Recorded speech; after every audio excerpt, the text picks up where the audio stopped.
Welcome to the lecture for Chapter 7. This lecture is going to be about personal relationships.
Provisions of relationships are the things that we get out of relationships. They're the reasons why we make friends, why we maintain relationships. On this slide, I've listed some of the benefits or the reasons that we establish relationships. Well, these can be friendships, more of a romantic relationship, or more of a relationship with your family. So the first is belonging, and that helps us feel like we belong, which is pretty self-explanatory. Second is emotional integration. Now, this is essentially the stability you get from a relationship. It helps you feel more centered and just like and stable. The second is reassurance. And that's a way for you to like check in with this relationship. It's like, am I crazy? Talk it over with them and they'll help you feel that sense of reassurance. Next is physical support. Say you're moving and you need someone to help you carry that heavy couch. And next, you have the opportunity when you're in a relationship to extend help, whether that's emotional, physical, or just being there. You get the chance to help others. Another important part about relationships is you get the opportunity to talk about yourself, what you're thinking, what you're feeling, what your dreams are. That is an, an extremely important benefit that we get from relationships. Talking to strangers. When you were a child, some adult probably told you, don't talk to strangers. Don't take candy from strangers, like strangers are dangerous. Stay away. But now that you're an adult, do you talk to strangers? And if you do, what does that look like? Do you talk about your thoughts, your dreams, your feelings, or do you talk about more superficial things? And in the textbook, it talks about what it's like talking to strangers, and a lot of times it's about these superficial kind of meaningless things that when we talk to strangers. But those meaningless things, or things that might not mean anything to that person, if we do continue and establish some kind of relationship with them, whether it's just an acquaintance, friends, or some other kind of relationship, those details that didn't seem like much in the get-go, if you're dating, you probably have been through this where you getting to know the person for the first time, where you talk about where you're going to school, what your major is, things like that, that, I mean, they might not mean much to someone at first, but later that might help provide information and details to help them decide if they want to establish a further relationship, or help you to decide if you want to establish a further relationship with them. The relationship filter model is a way for us to try to create the best model, or the best idea of who the person we're interacting with is. And so when we go through this process, we are going to go through the way they look, the way they dress, the way they do their hair. We're going to look at how they act. What nonverbal behaviors do they use? We're going to look at the roles they take in different relationships. You learn a lot about someone based on how they think about themselves. Do they think about themselves as being a good friend? Do they think of themselves as being a terrible friend? Do they think of themselves as being a jerk, a good brother, good sister, terrible brother, terrible sister? You get the idea. How do they think about themselves and the roles that they fulfill? And what attitude do they have towards the world? What attitude do they have towards your interests? All of these things come together to help us create an idea of who this person is. Now, I will give a word of warning going through this. You could easily turn this into a way to discriminate against someone, and that's never a healthy way to go. And so while we do need to filter through and to learn about other people, we shouldn't use these to discriminate against others. Let's talk about developing relationships. When does a relationship start? And kind of like we talked about before, in this filtering process, we're trying to get an idea of who that person is and what they're about. What do they believe? What do they think? And do their thoughts, ideas, values, do they line up with mine? And you might use those as a way to determine if you're going to develop a further relationship with them. Not in so formal a way as that. You're not going to say, "Ooh, should we sit down and we should formally declare this friendship?" Nothing so dramatic as that. But we will look at our shared interests and see, like, hey, this is someone I could get along with. I like that guy. Things like that will help us when we're determining who we want to establish relationships with. And those aren't necessarily romantic relationships. They could be friendly relationships, or casual acquaintance kind of relationships, or professional relationships. Now, when we're talking about developing relationships, this is something we talk about specifically when it comes to dating and romantic relationships.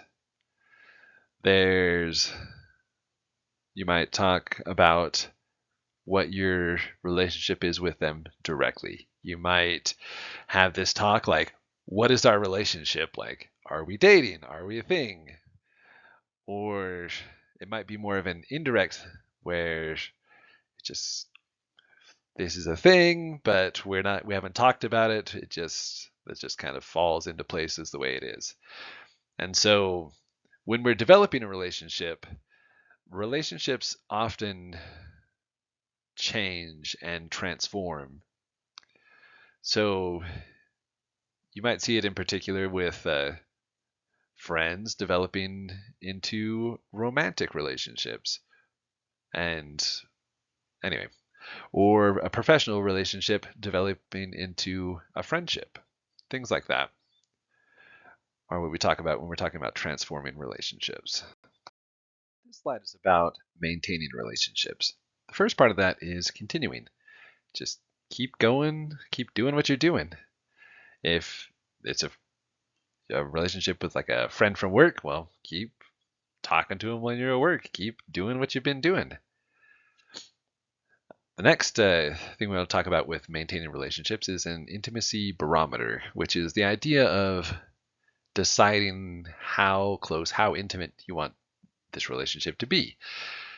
Do you want it to be a casual friendship? Do you want it to maintain a professional relationship? Do you want it to become an intimate romantic relationship? And depending on what level of intimacy we want out of the relationship, and what level of intimacy the other party wants out of the relationship, that can help us checking in with them can help us maintain a healthy relationship. The next thing we want to talk about is repairing and preventative maintenance. Now, it's starting to sound like we're talking about your car, like you change the tires, you change the oil, things like that. But essentially what we're talking about with this are the things that we do to keep us from coming into conflict that would deteriorate that relationship. Are we, like if it's an intimate romantic relationship, are you doing things to show them that this relationship is special and meaningful to you? Things like that help keep a relationship stable. The next thing we're going to talk about is relational continuity construction units, and we're going to talk more about those on the next slide.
Relationships are complex, and there are a lot of things that happen in relationships that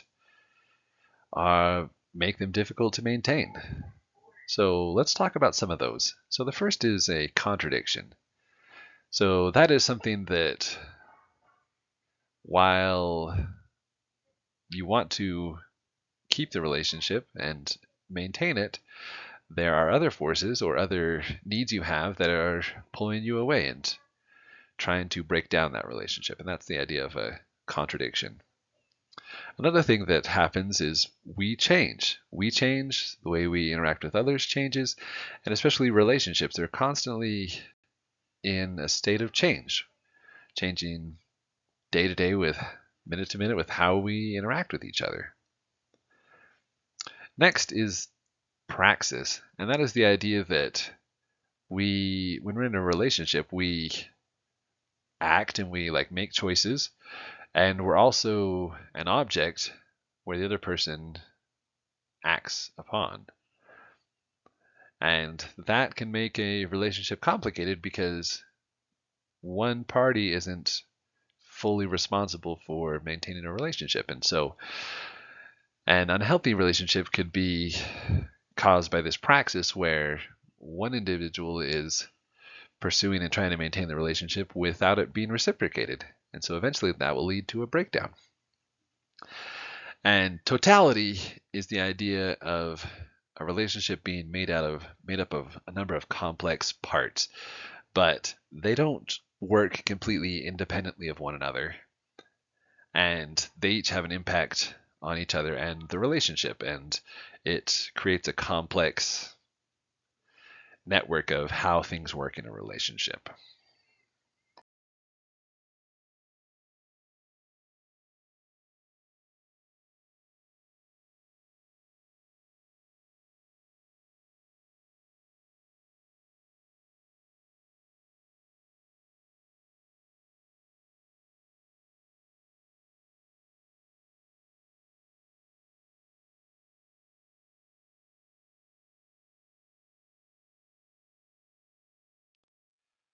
Now, a sad reality of relationships is breakups. Sometimes relationships do not last.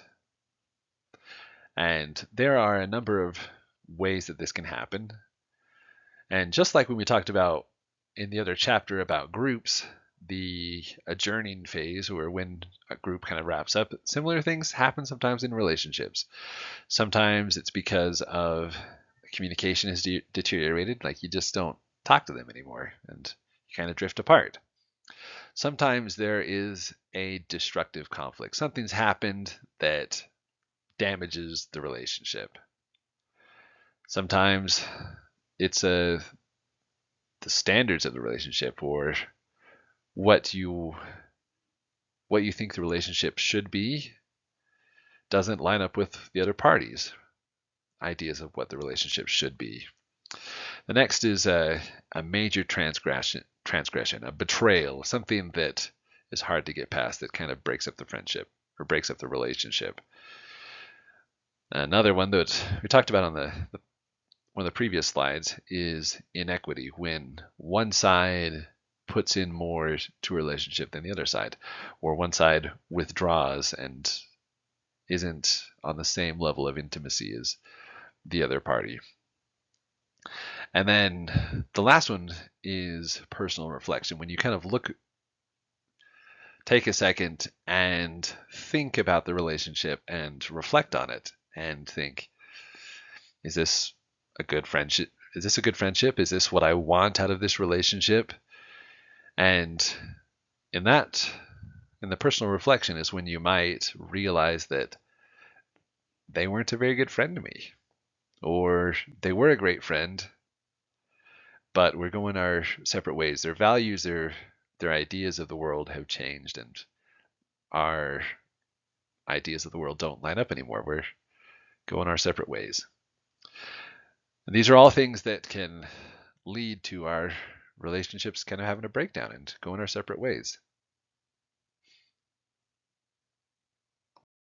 The breakdown process model is it's all about the steps and the things that we go through when we're going through a relationship breakdown. When the relationship is coming apart at the seams, these are kind of the steps we go through.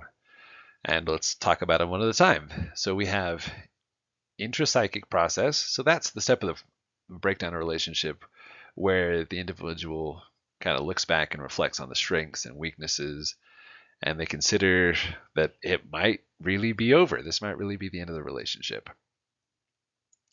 The didactic process